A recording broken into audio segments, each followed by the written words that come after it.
Hey, welcome back to the channel, everybody.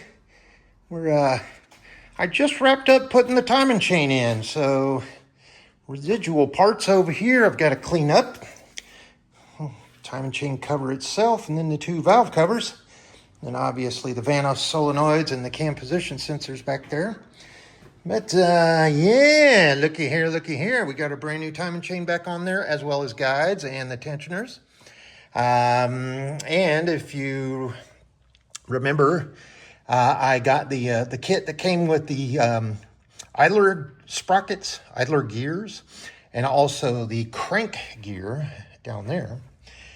Funniest thing in the world, I was taking off the old parts and comparing them to the Cloys kit that we were putting in, and the GM model number and part number right next to it, it said Cloys.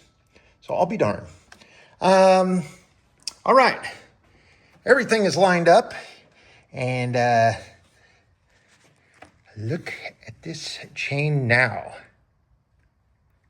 See that? Hardly, I would give that maybe a 2 millimeter movement on the rear chain.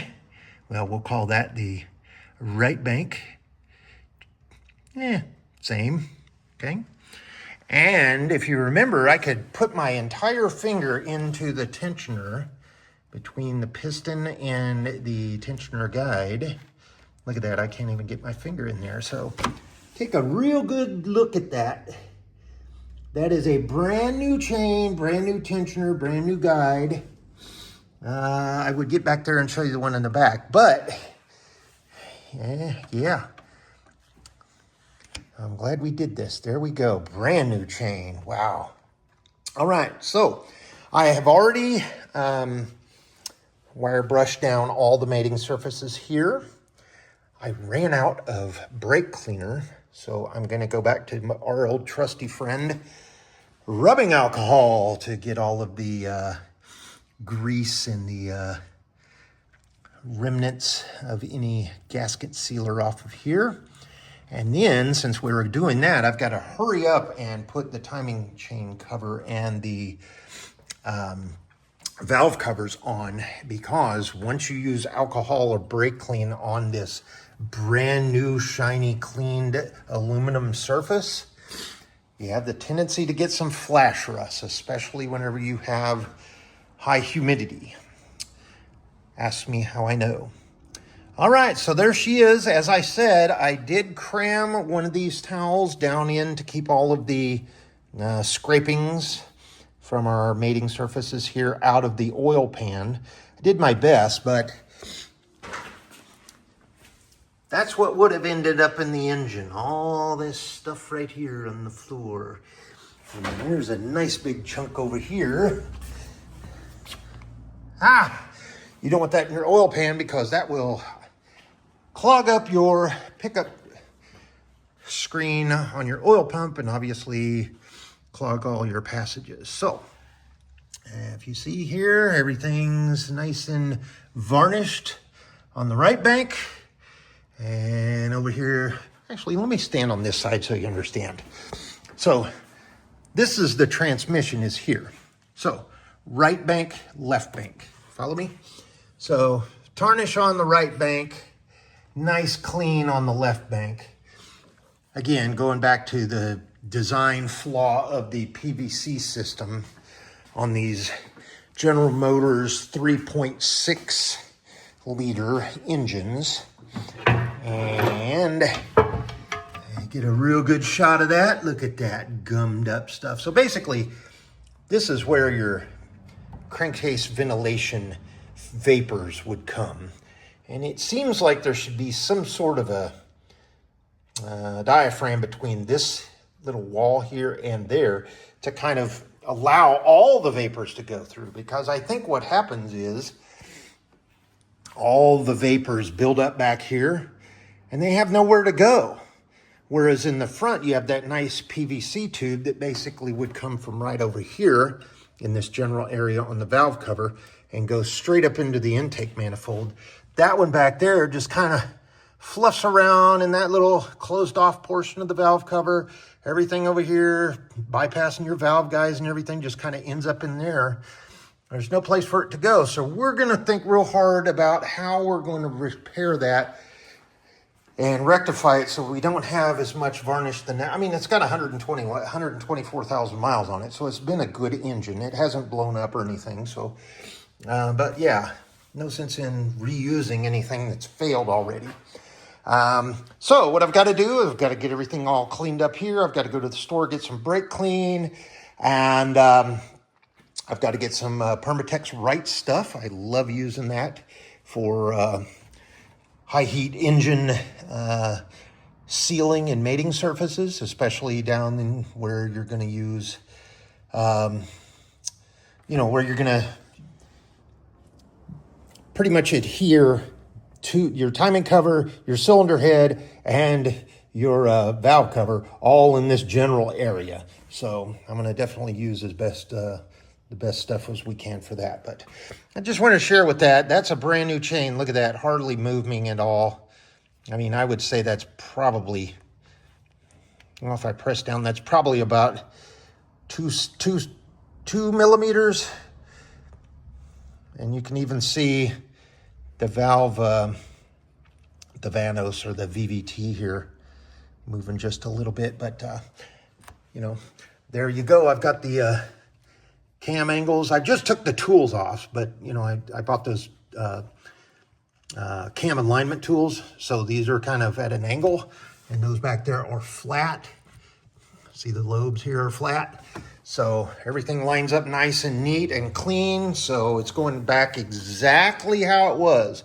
I guess the only caveat that I would say on this whole project is the OG General Motors idler sprockets and crank gear have different markings on them. Let me see if I can get down in there and show you.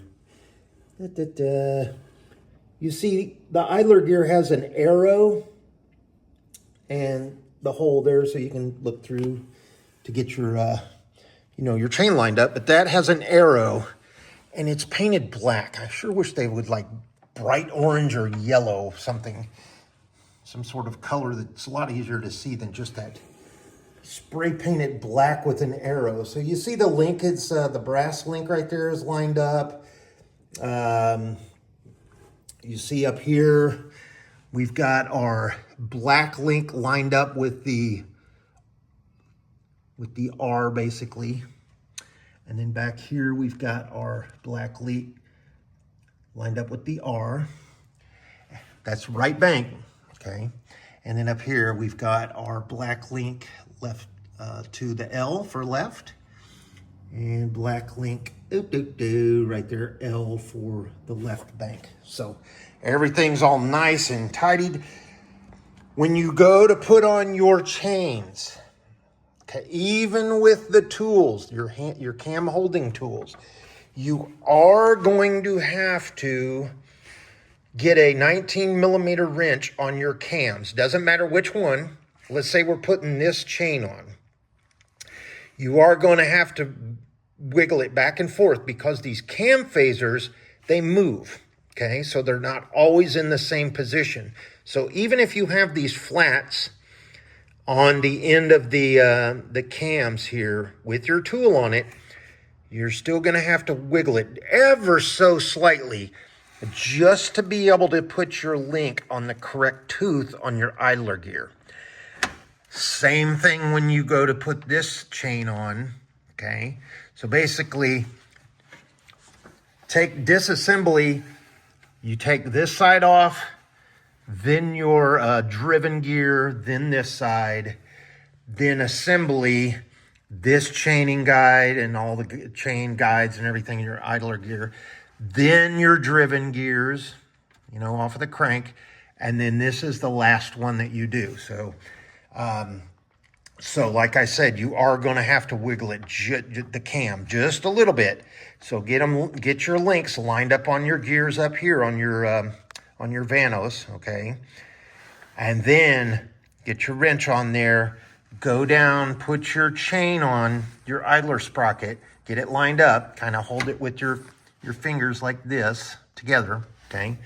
And then just wiggle that cam just a little bit, either one of them, here or here. And you see the You see right here is where you want to put your wrench, either one of these. Don't put it anywhere close to your cam loops, but right there you see this hexagon.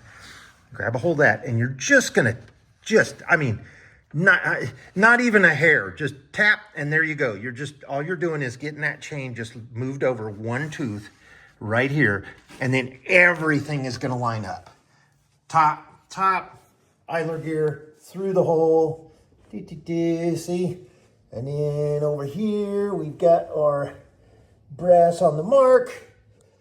I can't really show you when they're brass on the crank gear is almost off of it. It's just coming off. See that brass link and that real faint little circle, kind of like a punch mark on the gear.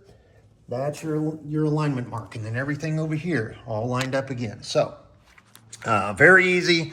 Do it in the car, not a problem. Get you a jack underneath there. Take off your motor mount, your covers, everything. Make sure you have something to catch all of the antifreeze that's going to dump out of your water pump hole here when you take that off. Not so much your inlet pipe up here. It's when you pull your water pump off, it's going everywhere. I don't care what you do. So get you something down underneath the frame down there to catch all of that antifreeze, or you're going to be sopping it up like I had to. All right, folks, so we got all this cleaned up. I got to run to the store. I got to go get a couple of things, like I said, brake clean and some Permatex. And then we'll come back and we'll start cleaning off our timing cover, our cam covers, valve cover gaskets, get all those prepped and everything like that. Make sure we put the sealant back where the factory did, as you see, right there on the corner there, and also on the other corner. And then we've got to put our seals for all of our bolts in here. And then our Vanos guide seals, especially our crank seal. Also our little rubber gasket that goes here in our water pump on the rear facial part of it. And then, yeah, we've got our metal water pump. We're going to go ahead and reuse our crank damper there, and we'll go from there. So thanks so much, folks. If I can do it, you can do it. Appreciate it. Watch the channel, subscribe. I appreciate the 3 or 4 views I get on all of my videos. I'm really breaking records there. And if you want to sponsor me, hit me up. Thanks a lot. Take care.